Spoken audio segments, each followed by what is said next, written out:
जैसे हमने बात की है, वैसे हम gold, equity, debt, real estate के बारे में कोरिलेशन को समझने की ट्राई करते हैं। तो 2025 में आप देखिए, गोल्ड टॉप पे रहा है, गोल्ड और सिल्वर टॉप पे रहा है, रियल एस्टेट बीच में है, और स्मॉल कैप मिड कैप ने बहुत गंदा परफॉर्म किया है। 2023-24 की बात करें तो इक्विटी और मिड कैप का रिटर्न 40-50% के ऊपर आया है, और गोल्ड मिड में रहा है, रियल एस्टेट और डेट नीचे रहा है। 2022 की बात करें तो गोल्ड ने सबसे अच्छा परफॉर्म किया, तब small cap mid cap down था। 21 में स्मॉल कैप ने परफॉर्म किया और गोल्ड सिल्वर डाउन था। आप 20 का ट्राई करो तो सिल्वर और गोल्ड ने अच्छा परफॉर्म किया था कोविड की वजह से, और तब इक्विटी माइनस था, इक्विटी ने भी कुछ खास रिटर्न नहीं दिया था।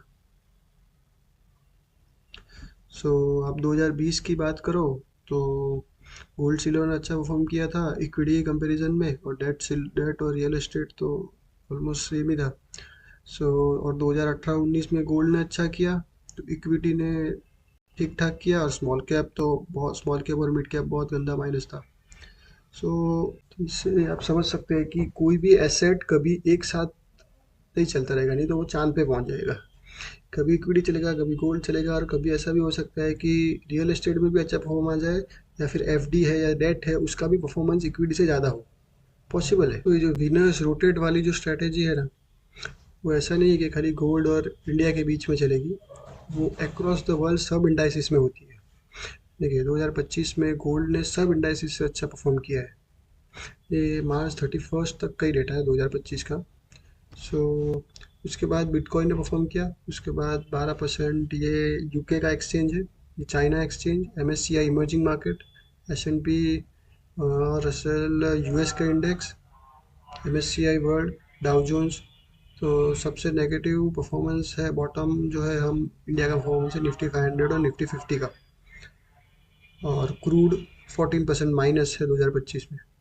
तो आपको गोल्ड का देखना है तो आप 2015 से डेटा देखिए। 15 में बॉटम पे था, 17 पे बॉटम पे था, 18 बॉटम पे था, 19 बॉटम पे था, और 20 पे टॉप में आ गया वापस। 21 में बॉटम पे रहा, और 22-23 में वो वापस टॉप में आ गया।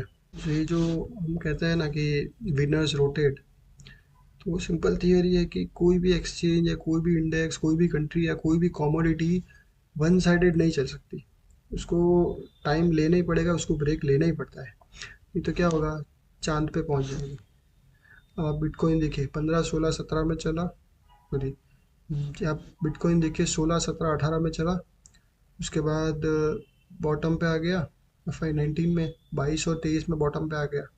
आप निफ्टी का परफॉर्मेंस देखिए, 19 में चला, 20 में नेगेटिव था, 21 और 22, 23 में टॉप पे रहा, 21, 22, 23, 24 टॉप पे रहा 4 साल, और फिर 25 में भी नेगेटिव परफॉर्मेंस है। तो कोई भी इंडेक्स का कंटिन्यूसली 2-3 साल से ज़्यादा आउट परफॉर्मेंस आ ही नहीं सकता है, वो बॉटम क्वार्टाइल में आ ही जाता है। तो अभी आप बोलोगे ये तो हो गई इंडेक्स की बात, क्या ऐसा कुछ सेक्टर वाइज भी होता है क्या? तो यस, सेक्टर में भी होता है। अब देखिए 2025 में, ये लास्ट मंथ तक का डेटा है, 2025 में पीएसयू बैंक्स, मेटल, ऑटो और कमोडिटी ने बहुत अच्छा परफॉर्म किया है। तो आप आईटी देखिए, रियल एस्टेट देखिए और फार्मा देखिए तो नेगेटिव रिटर्न दिया है। तो अभी आपको 2008 से कंपेयर करना है तो देखिए, रियलिटी इंडेक्स ऑलवेज डाउन में रहता था, तो उसने 2023 और 24 में बहुत अच्छा परफॉर्म किया, 21 में बहुत अच्छा परफॉर्म किया। आप देखना है तो आप मेटल इंडेक्स देखिए, 2008 के बाद मेटल हमेशा बॉटम क्वार्टर में ही रहता था, उसने 2021 के बाद 3-4 साल बहुत अच्छा परफॉर्म कर दिया। आपको फार्मा देखना है तो आप फार्मा देखिए, फार्मा इंडेक्स ने 2020 में बहुत अच्छा परफॉर्म किया, उसके बाद फार्मा 21 और 22 में बॉटम पे रहा, 24 पे वापस अच्छा परफॉर्म किया, 25 में वापस बैट बॉटम पे आ गया। अभी लास्ट 3 साल से जो इंडेक्स ने परफॉर्म नहीं किया उसकी बात करते हैं। देखिए प्राइवेट बैंक लास्ट 5 साल में 3 बार डाउन परफॉर्म, आईटी देखिए 3 साल बहुत डाउन में रहा, एनर्जी इंडेक्स देखिए 4-5 साल से नीचे ही है।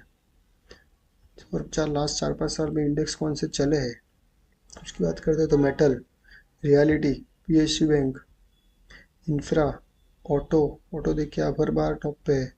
फार्मा, तो ये सब 4-5 जो सेक्टर है जो लास्ट 10 साल से नहीं चले थे इसलिए अभी टॉप पे आ रहे हैं। जो लास्ट 4-5 साल में कोविड के पहले जो चले थे वो इंडेक्स अभी डाउन पे चल रहे हैं।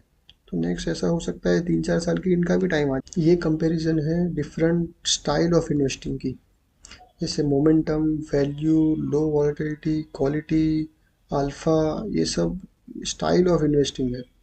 तो हमें जब हम कोई भी फंड सिलेक्ट करते हैं म्यूचुअल फंड के बारे में तो ये देखना ज़रूरी है कि वो जो फंड मैनेजर है उसकी इन्वेस्टमेंट स्टाइल क्या है। जैसे 2022, 23, 24, 25 का आप देखें तो वैल्यू स्टाइल ने बहुत अच्छा परफॉर्म किया है, लेकिन आप उनका ही परफॉर्मेंस देखिए 18, 19, 20 तो नेगेटिव, बहुत गंदा परफॉर्मेंस था। ये आप देखिए अल्फ़ा कैटेगरी, अल्फ़ा जो है 23-24 में बहुत अच्छा परफॉर्म किया था तो 25 में बहुत डाउन है।